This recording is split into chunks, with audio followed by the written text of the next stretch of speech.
नमस्कार बच्चों, उम्मीद है कि आप अपने स्थान पर स्वस्थ व सुरक्षित होंगे। बच्चों, अभी पिछले अध्यायों में हमने गांव के बारे में पढ़ा था, लेकिन आपको ये भी पता है कि गांव के आसपास कुछ शहर भी होते हैं। अब शहर में क्या होता है? शहर में जो सड़कें होती हैं ज़्यादा चौड़ी होती हैं, सड़कों पे ज़्यादा यातायात के साधन चलते हैं, सड़कों में बिजली और पानी की ज़्यादा सुविधा होती है, सड़कों में इसके अतिरिक्त बाग बगीचे ज़्यादा होते हैं। अब ये जो चीज़ें हैं इनकी देखरेख कौन करता है? गांव में तो हमने पढ़ा था कि सरपंच होता है, पंच होते हैं, उसके बाद हमने पढ़ा था कि तहसीलदार होता है, फिर आसपास का जो थाना होता है उसका थानेदार उस गांव में झगड़ों को निपटाता है। लेकिन जब हम शहर की बात करते हैं तो शहर में इस प्रकार की जो चीज़ें हैं उनकी देखरेख कौन करता है? अर्थात ये जो शहर है इसको कौन संभालता है? शहर को संभालने का जिम्मा किसका होता है? दूसरे शब्दों में अगर हम बात करें कि शहर या नगर में इन सब चीज़ों को कौन देखता है, तो आइए, कौन देखता है इन सब चीज़ों को शहर या नगर में? तो उसके लिए हमारा अब नया अध्याय शुरू हो रहा है और वो है नगर प्रशासन, और ये कक्षा 6 का अध्याय 7 है।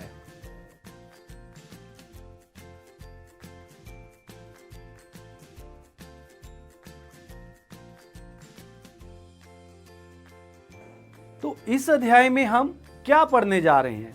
इस अध्याय में हम नगर पालिका, नगर निगम, पार्षद, वार्ड, इन चीज़ों के बारे में जानेंगे। साथ ही जो आयुक्त होता है उसके बारे में जानेंगे।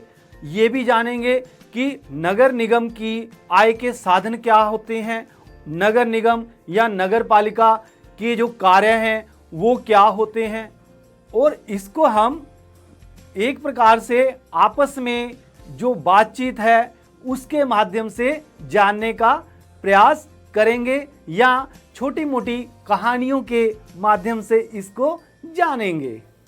तो बच्चों, जैसे ही आप अध्याय खोलते हैं और आपका जो अध्याय है उसमें आप शुरू में देखते हैं कि कुछ बच्चे जिनके नाम शंकर है, जहांगीर है, माला है, रेहाना है, वो क्या कर रहे हैं? क्रिकेट खेल रहे हैं। अब घरों के आसपास ही वो क्रिकेट खेल रहे हैं। बच्चों, आपको तो पता ही है कि शहर में जगह कम होती है और जहाँ भी जगह मिलती है बच्चों को वहीं खेलना शुरू कर देते हैं। अब खेलना तो बहुत ज़रूरी है, क्योंकि अगर हमने स्वस्थ रहना है तो खेलना तो ज़रूरी है। अब जब वो खेल रहे थे और खेल रहे थे क्रिकेट खेल रहे थे, अब उसमें क्या हो रहा था? शंकर बॉल फेंक रहा था और रेहाना बल्लेबाजी कर रही थी। अब वो कुछ रन नहीं बना रही थी और शंकर को विकेट नहीं मिल रही थी, और तभी क्या हुआ? जो शंकर हताश हो रहा था उसने एक ऐसी बॉल फेंकी जिसको रेहाना ने पूरी तरह से बल्ले के साथ उठाकर मारा, और वो गेंद कहाँ लगी जाकर के? जो वहां पर ऊपर सड़क पर एक ट्यूबलाइट लगी हुई थी उसमें जाकर के लग गई। अब जब वो गेंद उस ट्यूबलाइट पर लगी तो उसने तो टूटना ही था, वो टूट गई, सारे इकट्ठे हो गए। अब वो सोचने लगे कि ये जो ट्यूबलाइट है ये टूटी है तो सीधी सी बात है इसका जो भुगतान है हमें करना पड़ेगा, क्योंकि क्या हुआ था? पिछली बार जब वो खेल रहे थे तब भी जो निर्मला मौसी की खिड़की थी वो टूट गई थी और इसलिए उसके पैसे उन्होंने इकट्ठे करके भरे थे। अब जो ट्यूब लाइट थी उनको पता नहीं था कि किसकी है। अब पास में ही माला का घर सबसे नजदीक था, तो उन्होंने सोचा चलो माला के घर में जाकर के पूछते हैं कि इसका पैसा कौन भरेगा। और जब वे माला के घर में पहुंचते हैं तो माला की माँ उन्हें बताती है कि ये काम तो नगर निगम का होता है, कि ये जो ट्यूबलाइट लगाई है वो नगर निगम के द्वारा लगाई गई है, क्योंकि जो नगर निगम है वो शहर के या नगर के प्रशासन को देखता है। और अचानक उन्हें याद आया कि उनके मोहल्ले में एक ऐसी महिला है जो अभी कुछ दिन पहले नगर निगम से सेवानिवृत्त अर्थात रिटायर्ड हुई है। और तो कहने लगी तो क्यों ना आओ हम उसके पास जाकर के पूछते हैं कि इसका पैसा कौन देगा। और सारे के सारे बच्चे माला की माँ के साथ उस घर की तरफ चल पड़ते हैं जहां पे वो महिला रहती है जो नगर निगम से सेवानिवृत्त हुई है। अब उस महिला का नाम है यास्मीन खाला। जब सारे बच्चे वहां पे पहुंचे और अपनी बात बताई तो वो हंसने लगी, कहने लगी ये किसी एक व्यक्ति की ट्यूब थोड़ी है कि आपने उसको पैसे देने हैं। बच्चों, ये जो ट्यूबलाइट है ये तो नगर निगम की है और नगर निगम एक व्यक्ति नहीं है, इसमें तो कई लोग शामिल होते हैं। एक प्रकार से नगर निगम पूरे नगर का प्रशासन देखता है। और साथ ही यास्मीन खाला ने ये भी बताया कि ये जो नगर निगम है ये क्या क्या काम करता है। और उसने ये भी बताया कि जो छोटे शहर होते हैं वहाँ नगर निगम नहीं होता, वहाँ पर नगर पालिका होती है, और जो बड़े शहर हैं वहाँ पर नगर निगम होता है। अब क्योंकि हम यहाँ पुणे शहर में हैं और पुणे एक बहुत बड़ा शहर है और इसलिए यहाँ पर नगर निगम है। और ये जो नगर पालिका है जो छोटे शहरों में होती है और जो नगर निगम है बड़े शहरों में होते हैं, उनके कई काम होते हैं। और यास्मीन खाला ने वो जो काम थे उनके बारे में बच्चों को बताया कि नगर पालिका या नगर निगम क्या क्या काम करते हैं। आओ बच्चों, हम ये जाने कि नगर पालिका या नगर निगम के कौन कौन से कार्य होते हैं जो यास्मीन खाला ने बताए थे। पहला है सड़कों पर रोशनी की व्यवस्था करना, कूड़ा इकट्ठा करना, साफ पानी की सुविधा उपलब्ध करवाना, सड़कों व बाज़ारों की सफाई करना, अस्पताल खुलाना और बीमारियों को फैलने से रोकना, बाग बगीचों की देखभाल करना, दवाइयाँ उपलब्ध करवाना। जब यास्मीन खाला ये बता रही थी कि नगर निगम क्या क्या काम करता है, तभी रेहाना ने पूछा कि पार्क कौन बनाता है, इसका फैसला भी क्या आप लेते थे? तो यास्मीन खाला ने उत्तर दिया, नहीं बेटी, मैं तो नगर निगम में लेखा विभाग में थी। मैं तो जो वहाँ पर लोग काम करते हैं उनकी तनख्वाह की पर्चियाँ बनाती थी। और नगर निगम में ये निर्णय मेरे द्वारा नहीं बल्कि कुछ और लोग होते हैं जो ये फैसले लेते हैं कि कहाँ पर पार्क बनना है, कहाँ पर अस्पताल बनना है या कोई अन्य चीज़ बननी है। और ये जो निर्णय है वहाँ पर जो नगर निगम में पार्षद होते हैं ये वो निर्णय लेते हैं कि कहाँ पर क्या चीज़ बनेगी। बच्चों, आपके दिमाग में एक प्रश्न आ रहा होगा कि पार्षद कौन होता है। बच्चों, आपको याद होगा कि जब हम ग्राम पंचायत की बात कर रहे थे तो ये हमने देखा था कि गांव को कई वार्डों में बांटा जाता है और हर वार्ड से एक पंच चुना जाता है। उसी प्रकार शहरों में भी क्या होता है, चाहे वो नगर पालिका है चाहे वो नगर निगम है, क्या होता है कि जितना बड़ा शहर है उसको कई भागों में बांट दिया जाता है और हर भाग में से एक व्यक्ति का चुनाव किया जाता है। पता ही है आपको कि जिनकी उम्र 18 वर्ष या 18 वर्ष से अधिक होती है वो अपने वार्ड में चुनाव करते हैं और उस चुनाव के माध्यम से जो व्यक्ति चुना जाता है वो पार्षद कहलाता है। एक नगर निगम में या नगर पालिका में जितने भी वार्ड होते हैं उतने ही पार्षद चुने जाते हैं। और ये निर्णय कि पार्क कौन बनाएगा, अस्पताल कौन बनाएगा, ये एक पार्षद नहीं लेता। ये जितने भी पार्षद होते हैं वो समितियां बना लेते हैं और फिर उस समिति के माध्यम से वो निर्णय लेते हैं कि अगर कहीं पर बस स्टैंड बनाना है या बस स्टैंड आश्रय बनाना है या कहीं पर पार्क की व्यवस्था या अस्पताल की व्यवस्था करनी है, तो ये सारे के सारे निर्णय ये जो पार्षद समितियां होती हैं वो करती हैं। लेकिन जब एक वार्ड में समस्या आ जाती है तब वहां के लोग, उस वार्ड के लोग वहां से सीधा अपने पार्षद के पास जाते हैं और जो पार्षद होता है वो किसी ना किसी माध्यम से अगर उस वार्ड में कोई समस्या है तो उसको हल करने का हल ढूंढता है या उसको दूर करने का प्रयास करता है। अब ये जो पार्षद होते हैं या जो समितियां होती हैं जो निर्णय लेते हैं वो काम अपने आप नहीं करते, उनका काम है सिर्फ निर्णय लेना, जबकि इन निर्णयों को लागू करने का काम आयुक्त और उसके साथ जो कर्मचारी होते हैं, जो सरकारी कर्मचारी होते हैं, वो ये काम करते हैं। अब आपके दिमाग में एक प्रश्न आ रहा होगा कि ये आयुक्त कौन होता है और बीच में ये सरकारी कर्मचारी कहाँ से आ गए। बच्चों, क्या होता है कि जो पार्षद होते हैं वो चुने हुए होते हैं, उनका काम सिर्फ ये देखना होता है कि कहाँ पर क्या चीज बनानी है या कहीं पर कोई चीज को दूर करना है। लेकिन ये जो निर्णय वो लेते हैं उनको लागू करने का काम एक सरकारी अधिकारी के द्वारा लिया जाता है जिसको आयुक्त कहते हैं। वो नगर निगम का एक सबसे बड़ा अधिकारी होता है और उसके साथ साथ कुछ सरकारी कर्मचारियों की नियुक्ति भी की जाती है जो उसकी सहायता करते हैं।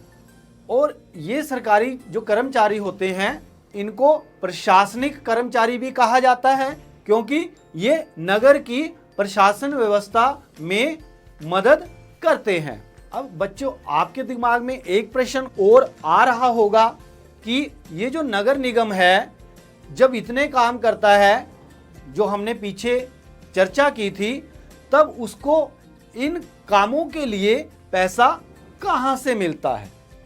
तो बच्चों, नगर निगम को जो पैसा मिलता है वो विभिन्न तरीकों से मिलता है। अगर हम कहें कि नगर निगम या नगर पालिका की आमदनी के क्या साधन होते हैं, आइए अब हम उसके बारे में थोड़ी चर्चा करें। इतने सारे काम करने के लिए बहुत सारा पैसा चाहिए। निगम यह राशि अलग अलग तरीकों से इकट्ठा करता है। इस राशि का बड़ा भाग लोगों द्वारा किए गए कर या टैक्स से आता है। कर वह राशि है जो लोग सरकार द्वारा उपलब्ध कराई गई सुविधाओं के लिए सरकार को देते हैं। जिन लोगों के अपने घर होते हैं उन्हें संपत्ति कर देना होता है और साथ ही पानी एवं अन्य सुविधाओं के लिए भी कर देना होता है। जितना बड़ा घर उतना ज़्यादा कर। निगम के पास जितना पैसा आता है उसमें संपत्ति कर से केवल 20 से 30% पैसा ही आता है। शिक्षा पर भी कर लगता है। अगर आप किसी दुकान या होटल के मालिक हैं तो उस पर भी कर देना पड़ता है। अगली बार जब आप सिनेमा देखने जाइएगा तो टिकट पर ध्यान से देखिएगा, हमें मनोरंजन के लिए भी कर देना पड़ता है।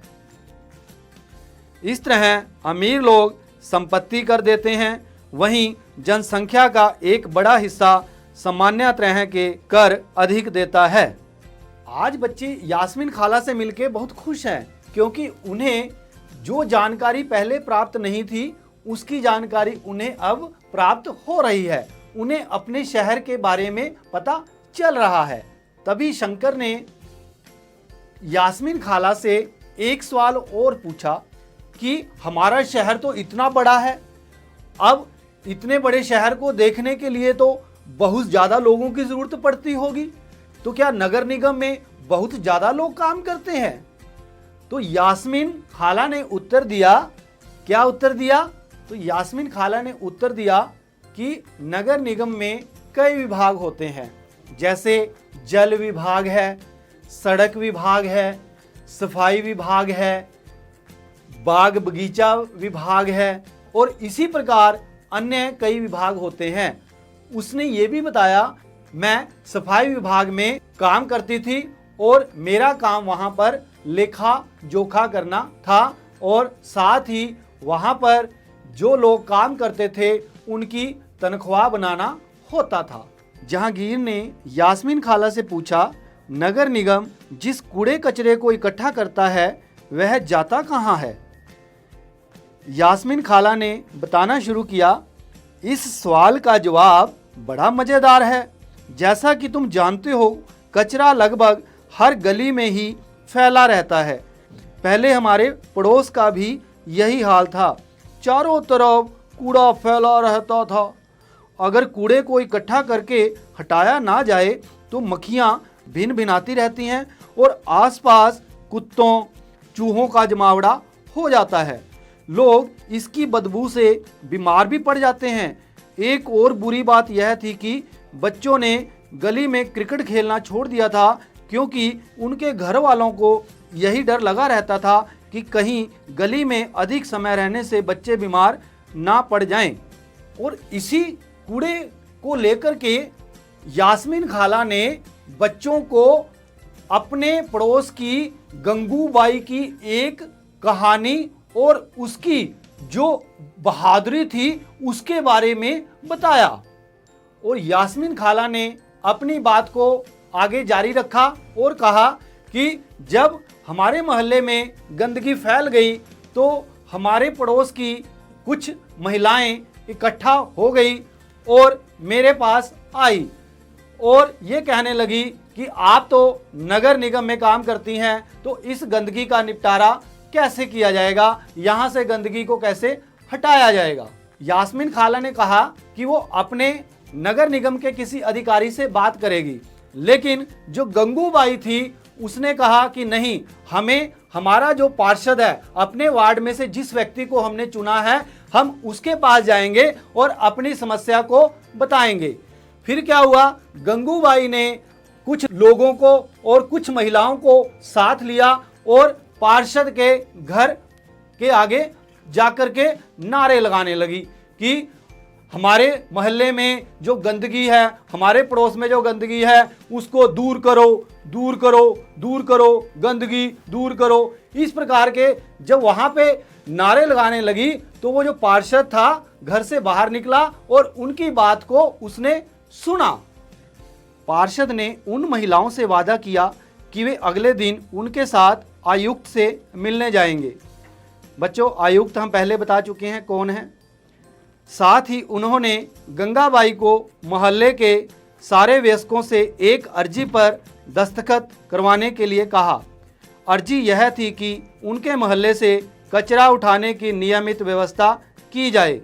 उन्होंने सुझाव दिया कि कल आयुक्त से मिलने जाते समय स्थानीय सफाई अभियंता यानी इंजीनियर को भी साथ ले जाना अच्छा रहेगा। इससे फ़ायदा होगा क्योंकि सफाई अभियंता भी आयुक्त को बता सकेगा कि हालत कितनी खराब है।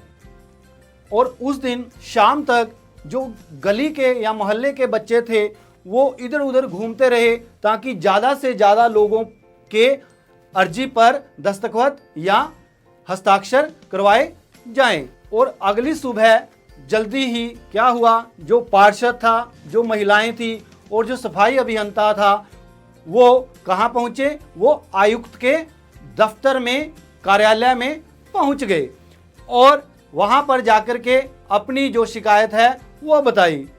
तब आयुक्त ने बहाना बनाया, क्या कहा कि हमारे पास तो इतने ट्रक है ही नहीं कि हम ये जो वहाँ का कूड़ा करकट है या जो गंदगी है उसको उठा पाएं। तब गंगूबाई को गुस्सा आ गया और वो कहने लगी कि जहाँ अमीरों का मोहल्ला है, जहाँ पर अमीरों का जो पड़ोस है, वहाँ पर तो आप क्या करते हो, गंदगी को उठा लेते हो। हमारा जो मोहल्ला है या जो पड़ोस है वहाँ से आप गंदगी उठाते नहीं। ये तो एक प्रकार से अन्याय हुआ, ये तो एक प्रकार से पक्षपात हुआ।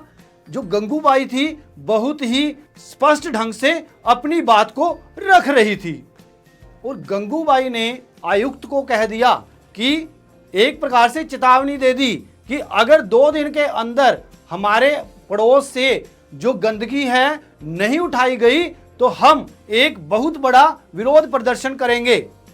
और ये कह करके वो वहां से चले गए। लेकिन 2 दिन तक भी जब कुछ नहीं हुआ तो ये और बड़ी संख्या में सारे लोग इकट्ठा हो गए और फिर अपना विरोध जारी रखा। और उस बड़े विरोध का क्या परिणाम निकला कि अब वहां पर नियमित रूप से सफाई हो रही है, अर्थात उस विरोध के चलते हुए उनकी बात मान ली गई है। तो इस प्रकार हम देखते हैं कि अगर कहीं पर कोई गलत चीज है और अगर हम उसका विरोध करें, चाहे प्रदर्शन के माध्यम से या किसी अन्य माध्यम से, तो हमारी जो समस्या है वो आसानी से और जल्दी दूर हो सकती है। तो ये कहानी, गंगूबाई की कहानी सुनकर के बच्चों को बड़ा आनंद आया।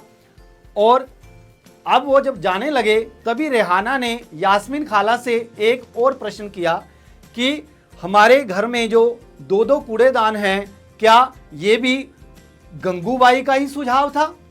खाला हंसने लगी, बोली, अरे नहीं नहीं, यह तो नगर निगम ने ही सुझाव दिया था कि हम खाने पीने और गलने वाली चीज़ों को एक कूड़ेदान में डालें और प्लास्टिक, कांच जैसी न गलने वाली चीज़ों को दूसरे कूड़ेदान में।